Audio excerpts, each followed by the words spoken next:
Hello students, chemical kinetics के आज के इस लेक्चर को हम लोग वहीं से स्टार्ट करते हैं जहां पे लास्ट में हम लोगों ने छोड़ा था। लास्ट लेक्चर में हम लोगों ने फर्स्ट ऑर्डर रिएक्शंस के बारे में पढ़ा था, उनकी काइनेटिक्स के बारे में, उनका रेट कांस्टेंट कैसे निकालते हैं, रेट कांस्टेंट का यूनिट क्या होता है एंड हाफ लाइफ की बात की थी। एंड लास्ट में हमने बात की थी बहुत सारे इंपॉर्टेंट पॉइंट्स के जो फर्स्ट ऑर्डर रिएक्शन के फीचर्स होते हैं। एंड लास्ट में उसमें एक एग्जांपल किया था कि बैक्टीरिया का ग्रोथ जो होता है वो भी फर्स्ट ऑर्डर काइनेटिक्स को फॉलो करता है, बस फर्क ये होता है कि बैक्टीरिया का ग्रोथ हो रहा है, आई मीन जो कॉन्सेंट्रेशन है बैक्टीरिया का, जो पॉपुलेशन है बैक्टीरिया का, वो एक्सपोनेंशियली इंक्रीज हो रहा है। एक्सपोनेंशियली बोले तो फर्स्ट ऑर्डर काइनेटिक्स को फॉलो कर रहा है, ठीक है। और वहां पे हम लोगों ने हाफ लाइफ की बजाय एक नया टर्म की बात की थी, generation time, the time required to double the population, ठीक है। यहीं से अगर हम स्टार्ट करें तो एक छोटा सा क्वेश्चन तो बनता है। तो आपकी स्क्रीन पे एक क्वेश्चन लिखा हुआ है, इसको पढ़िए और सॉल्व कीजिए एंड वापस आके देखिए। सिंपल कंसेप्चुअल क्वेश्चन है, half life of a first order reaction is T. Calculate the time required to complete the reaction by 75%, 90%, 99%, 99.9% and 99.99%, ठीक है। तो होप करता हूं कि आप लोग इसे आसानी से कर लेंगे। फिर भी मैं खुद का भी टैलेंट दिखाना चाहता हूं कि मैं भी कर सकता हूं। तो चलिए पार्ट ए। जैसा कि फर्स्ट ऑर्डर काइनेटिक्स का फॉर्मूला होता है T is equal to 2.303 upon K log C0 upon C। क्योंकि मुझे परसेंटेज में डील करना है, इट्स बेटर कि मैं 100 मान लूँ इनिशियली, C0 को मैं 100 मान लूँ, C0 अपॉन C। तो इसको मैं लिख सकता हूँ 2.303 अपॉन K, या आप इसे यूं भी लिख सकते हो C0 upon C0 minus x या A0 upon A0 minus x. तो यहाँ पे ये हो जाएगा log 100 divided by 100 minus whatever percentage you need to complete. ये तो हुआ जनरल फार्मूला। अगर मैं यहाँ पे 75 पुट कर दूं तो उस केस में 2.303 अपॉन K की जगह मैं लिख सकता हूँ 0.693 into T half. T half आपको T दिया है, तो T.75 कितना आ जाएगा, लॉग ये आ जाएगा 100 अपॉन 25 यानी कि log 4। Log 4 2.303 upon 0.693 into T into 2 log 2, और लॉग 2 होता है 0.301। This comes out to be twice of T half. तो T.75 यानी 75 कंप्लीशन के लिए, 3/4 लाइफ भी कह सकते हैं इसको, 3/4 पोर्शन कंप्लीट करने के लिए जो टाइम रिक्वायर्ड होता है वो हाफ लाइफ का 2 गुना होता है। केवल 75% की बात आए तो बड़ा आसानी से ऐसे भी कर सकते हो। शुरू में 100 लिया था, एक हाफ लाइफ लगाया, 50% घट गया यानी 50 बचा। अब एक और हाफ लाइफ लगाया तो 50 में से आधा यानी 25 और घट गया तो 25 बचा। तो 50 प्लस 25 यानी 75% उड़ गया। और आपने टाइम कितना इन्वेस्ट किया, 2 T half, twice of T half, 2 half life. तो 75% या 3/4 कंप्लीशन के लिए जो रिक्वायर्ड टाइम होता है, it is always going to be twice of T half in a first order reaction. Same concept we are going to follow in other parts. तो मैं एक और पार्ट करके दिखाता हूं आपको। T.9 is equal to 2.303 upon K 0.693 upon T half log what 100 upon 100 minus 90. This time 0.303 upon 0.693 into T half log, ये आ जाएगा 100 upon 10, log 10 1 होता है। और इसको आप कैलकुलेट करोगे तो this comes out to be 10/3 into T, which is 3.33 into T is equal to T.9, यानी 90% रिएक्शन के 90% कंप्लीशन के लिए जो रिक्वायर्ड टाइम होगा वो 10/3 टाइम्स टी हाफ या 3.33 टाइम्स टी हाफ हो जाएगा। क्लियर? रिमेनिंग पार्ट मैं नहीं करता हूं, मैं आपको टेक्निक बताता हूं। बिल्कुल यही फंडा लगाना है। यहाँ 99 आ जाएगा, 99 आने से 100 माइनस 99 1 होगा, लॉग 100 2 होता है, यहाँ पे 2 कर देंगे यानी ये जो टाइम हमने निकाला उसका 2 गुना आ जाएगा। तो मैं डायरेक्टली लिख दूं part C, T.99 is equal to twice of T.9, which is equal to 6.67 T। ऐसे ही अगर मुझे T 99.9% निकालना हो, 99.9% में यहाँ 99.9 लिखोगे, डिनोमिनेटर में 0.1 आएगा जो एक जीरो ऊपर और बढ़ा देगा, यानी log 1000 हो जाएगा जो कि 3 गुना हो गया, और इसका 3 गुना करोगे 10 टाइम्स हो जाएगा। तो this is going to be 10 into t. Similarly you can find out t.9999 which is going to be 4 times t.9, तो 4 टाइम्स करेंगे तो ये हो जाएगा आपका 13.32 t. So this is a very simple and conceptual method to calculate time required to complete a first order reaction by certain percentage or certain extent or certain fraction. ठीक है, आगे बढ़ते हैं फर्स्ट ऑर्डर रिएक्शंस में। Last lecture में zero order reactions में मैंने एक टर्म डिफाइन किया था, एवरेज लाइफ या मीन लाइफ क्या होता है और उसको निकालने का तरीका क्या है। Average life is the life time of a single isolated molecule, या न्यूक्लियर डिसइंटीग्रेशन के कॉन्टेक्स्ट में बात करें तो it is the life time of a single isolated nucleus. और इसको निकालने का तरीका मैंने बताया था कि आप सारे पार्टिकल्स का, सारे मॉलिक्यूल्स का टोटल लाइफ निकाल लो और टोटल नंबर ऑफ मॉलिक्यूल्स से डिवाइड कर दो, because different sample of molecules have different mean life. तो बेटर ये है कि सभी का टोटल लाइफ निकाल के उसे इंटीग्रेट कर लो 0 से t कंप्लीशन तक, और उसको आप टोटल नंबर ऑफ पार्टिकल से डिवाइड कर दो, एवरेज लाइफ आ जाएगा। तो I am going to repeat the same thing for first order reaction. तो tau can be written as integral 0 to t completion. Can you understand t completion कितना होता है फर्स्ट ऑर्डर रिएक्शन में? Infinite. तो 0 to infinite total life of all particles, all reactants upon total number of reactants, total number of moles लिख लेता हूं, moles of reactants, ठीक है।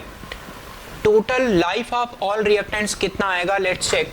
मान लीजिए ए चेंजिंग टू प्रोडक्ट कोई फर्स्ट ऑर्डर रिएक्शन है, ए नॉट इसका इनिशियल कॉन्सेंट्रेशन या इनिशियल मोल है, और मान लीजिए टी टाइम में एक्स पार्टिकल प्रोडक्ट में कन्वर्ट हो गया, यानी एक्स पार्टिकल की जो लाइफ टाइम हुई वो टी हुई। इसी तरह से मैं एक छोटा सा सैंपल लेता हूँ dx, तो dx पार्टिकल का जो लाइफ हुआ वो dt हुआ। तो अगर मैं यहाँ पे रेट लिखूंगा dx by dt is equal to k into a minus x, which can be written as k into a naught e raised to the power minus kt. dx is going to be the total number of particles reacted in a small interval of time dt. तो dx हो गया आपका k into a naught e raised to the power minus kt into dt।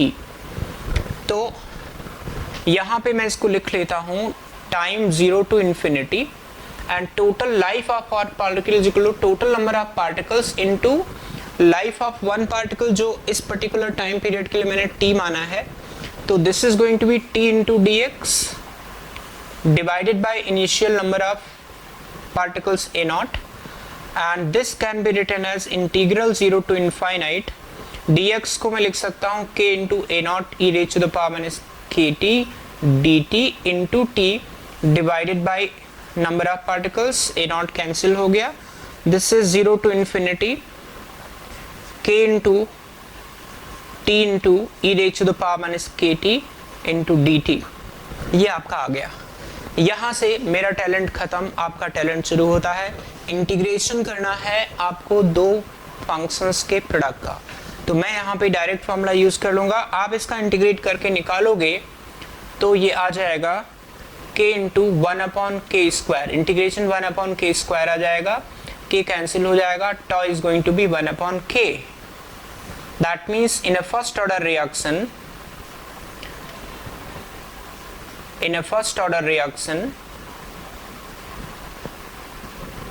Average life और mean life is equal to reciprocal of rate constant।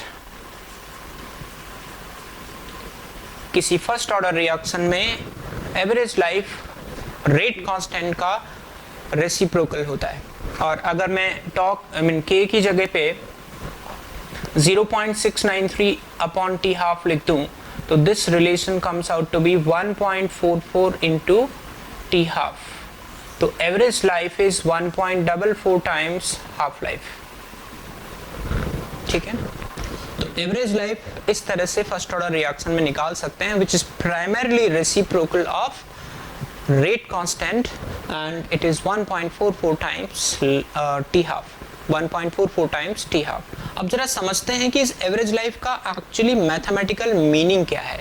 इतने time में exactly कितने particles का product में कन्वर्जन हो जाता है, ये मैं जानना चाहता हूँ। तो चेक करते हैं कि एवरेज लाइफ टाइम एक्चुअली कौन सा टाइम होता है, यानी इस टाइम पीरियड में कितना percent reaction on an average complete हो जाती है। तो इसके लिए मैं again first order kinetics use करूंगा। तो k is equal to 2.303 upon t log c naught upon c लिख लेता हूं। t को मैंने लिख लिया एवरेज लाइफ टाइम, तो ये हो जाएगा 1 upon k log c naught upon c। यहां से k कैंसिल हो गया, यहां से आप c अपॉन c नॉट निकालोगे तो ये आता है पॉइंट। यहां से अगर आप c अपॉन c नॉट निकालोगे this comes out to be 0.368। इसका मतलब ये हुआ कि एवरेज टाइम वो टाइम होता है जिस टाइम के बाद में 36.8% ऑफ रिएक्टेंट बचता है, और अगर 36.8% बचता है इसका मतलब 63.2% रिएक्टेंट रिएक्ट कर गया। तो यानी mathematically average life time, average life of a first order reaction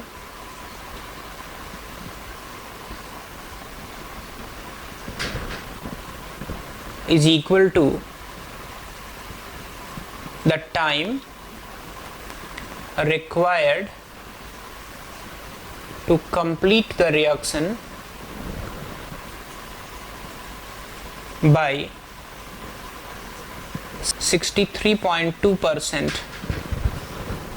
So average lifetime of a first order reaction is going to be the time required to complete that first order reaction by 63.2%.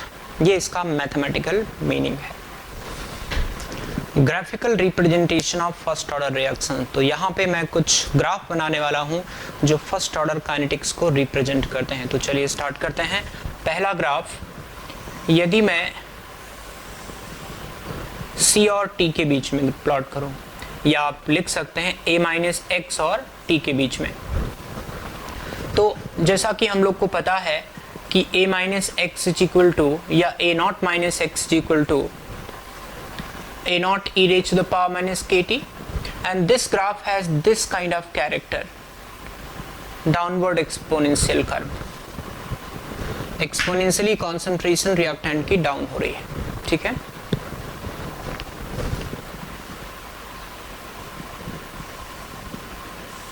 इसी तरह से कभी आपको x और t में graph plot करना हो, where x is the concentration of reactants reacted, तो ये ग्राफ कुछ इस तरह से आता है। x शुरू में बढ़ता है एंड जब एकदम इनफाइनाइट टाइम चला जाता है तो बहुत स्लोली बढ़ता है। तो this is how we can represent the variation of x with time.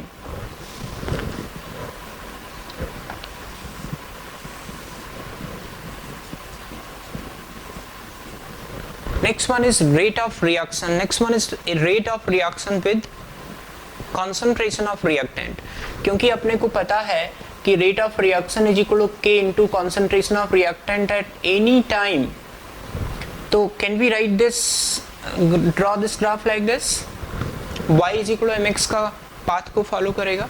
तो क्योंकि rate of reaction is directly proportional to concentration of reactant at any point of time, तो it is like y is equal to mx का curve आएगा, the straight line passing through origin. ऐसे ही कभी rate of reaction और time में graph plot करना हो तो अगेन, क्योंकि रेट ऑफ रिएक्शन को मैं लिख दिया k into at और at can be written as a naught e raised to the power minus k into t. This is another exponential curve, right.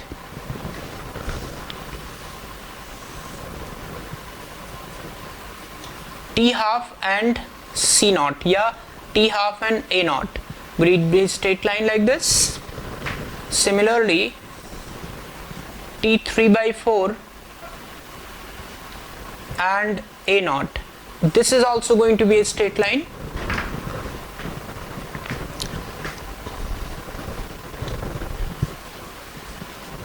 T3 by 4 and A naught, this is also going to be a straight line parallel to concentration axis, because T3 by 4, T half, T any fraction is independent of initial concentration. अगर कभी मुझे निकालना हो ln C and T, आपको पता है कि C is equal to C naught e raise to the power minus KT जो कर्व है, अगर इसको मैं यूं लिख लूं ln C is equal to ln C naught minus KT, तो this will be a straight line with negative slope. तो ग्राफ तो सिंपली ऐसे हो जाएगा. अगर कभी इस ग्राफ का स्लोप निकालना हो, this is going to be minus of rate constant. With the help of this I can calculate rate constant of a first order reaction if graph between ln C and T is given and slope is also given, right? एक question करते हैं first order reaction पे. ये question आपके सामने लिखा हुआ है. NH2NO2 नाइट्रामाइड है बेसिकली. इसका डिकम्पोजिशन N2 और H2O में हो रहा है. 6.2 gram of NH2NO2 is taken initially. Calculate the time taken for 99% decomposition and volume of dry N2O produced at this point. Okay. तो इजी फार्मूला बेस्ड क्वेश्चन है, कर सकते हो आप. तो पहला क्वेश्चन के लिए तो मैं अपना डायरेक्ट रिलेशनशिप यूज कर लूंगा जो मैंने आपको सिखाया था. If you can recall T 99.9%, T 0.99 यानी T 99%. T 99% is going to be 6.67 into T half. यहाँ से 6.67 को आप 2.1 से मल्टीप्लाई कर दो, तो यहाँ से इसका 99% कंप्लीशन के लिए टाइम रिक्वायर्ड आ जाएगा. तो क्योंकि इतने टाइम पे 99% of NH2NO2 has been decomposed, तो ये निकाल लेते हैं कि कितना मोल N2O बना, और जितना मोल N2O बना होगा उसको 22.4 से मल्टीप्लाई कर देंगे तो आपको STP पे उसका वॉल्यूम पता पड़ जाएगा. तो मोल ऑफ NH2NO2 इनिशियली दिया हुआ है 6.2 ग्राम, इसका मॉलिक्यूलर वेट है 62.1. अब जब इसका 99% डिकम्पोज हो जाएगा तो जितना मोल इनिशियली लिया था उसका 99% N2O बन जाएगा. तो मोल ऑफ N2O कितना हो गया? 99% of 0.1, then volume of N2O is equal to 0.099 multiplied by 22.4 comes out to be 2.217 litre. चलिए फर्स्ट ऑर्डर पे बेस्ड एक और बहुत ही अच्छा क्वेश्चन करते हैं. IIT का बहुत पुराना क्वेश्चन है ये. Rate of a first order reaction was found to be 0.04 mole per liter per second after 10 minutes and 0.03 mole per liter per second after 20 minutes from the beginning of reaction. Calculate half life. ठीक है, तो आप लोग try करो and then answer check करो. तो चलिए मैं करता हूं. मान लेता हूं कि क्वेश्चन में दिया है रेट आफ्टर 10 मिनट्स, यानी R at 10 is equal to K into C at 10. This can be written as, तो चलिए मैं करता हूं इसको. क्वेश्चन में गिवन है rate of reaction after 10 minute is equal to K into concentration of A after concentration of reactant after 10 minute, which can be written as K into C naught e raised to the power minus 10 into K into 60. क्योंकि मेरा rate दिया है मोल पर litre पर second में, time दिया है minute में, इसलिए 60 से मल्टीप्लाई कर दिया. Similarly rate at 20 is equal to K at C20 is equal to K into C naught e raise to the power minus 20 into K into 60. आप इन दोनों को डिवाइड कर दो. ये वैल्यूज मुझे पता है. This is going to be 0.04, this is going to be 0.03. तो डिवाइड करेंगे, K कैंसिल हो जाएगा, C नॉट कैंसिल हो जाएगा, E not minus 1200 mine E की power minus 600k minus 1200k comes out to be 4/3. तो e raised to the power 600k is equal to 4/3, यहाँ से k निकाल लीजिए, ठीक है। k आने के बाद आप k को लिख सकते हो या t हाफ को लिख सकते हो 0.693/k, यहाँ सब्स्टिट्यूट कर दीजिए, will comes out to be roughly 24 minute, ठीक है। तो मैंने 2 टाइम के बाद रेट लिख दिया, और रेट क्योंकि c के टर्म में लिखा जाता है और c नॉट के टर्म में लिखा जाता है, वो मैंने लिख दिया, डिवाइड कर दिया, थोड़ा कैलकुलेशन है, आंसर निकल आया, राइट। वैसे किसी रिएक्शन का ऑर्डर स्ट्रेट फॉरवर्ड कहना बहुत सही बात नहीं होता, because order is something which is experimentally determined, but still there are certain well known first order reaction जिनको मैं यहाँ लिस्ट आउट कर रहा हूँ, जिसमें कॉमन एग्जांपल में N2O5 का डिकम्पोजिशन, N2O5 गैस का डिकम्पोजिशन इन NO2 NH4NO3 का decomposition changing into N2O plus H2O gas, H2O2 का decomposition is a first order reaction, hydrolysis of sucrose या hydrolysis of ester, this comes in the category of pseudo first order reactions की एक बार और मैं बात करूंगा, like CH3COO C2H5 plus H2O in presence of acid as a catalyst, acetic acid plus C2H5OH, it's a first order reaction. Hydrolysis of cane sugar या hydrolysis of sucrose C12H22O11 in presence of acid as a catalyst, it forms glucose plus fructose. Decomposition of benzene diazonium chloride C6H5N2Cl solid changing into C6H5Cl plus nitrogen gas.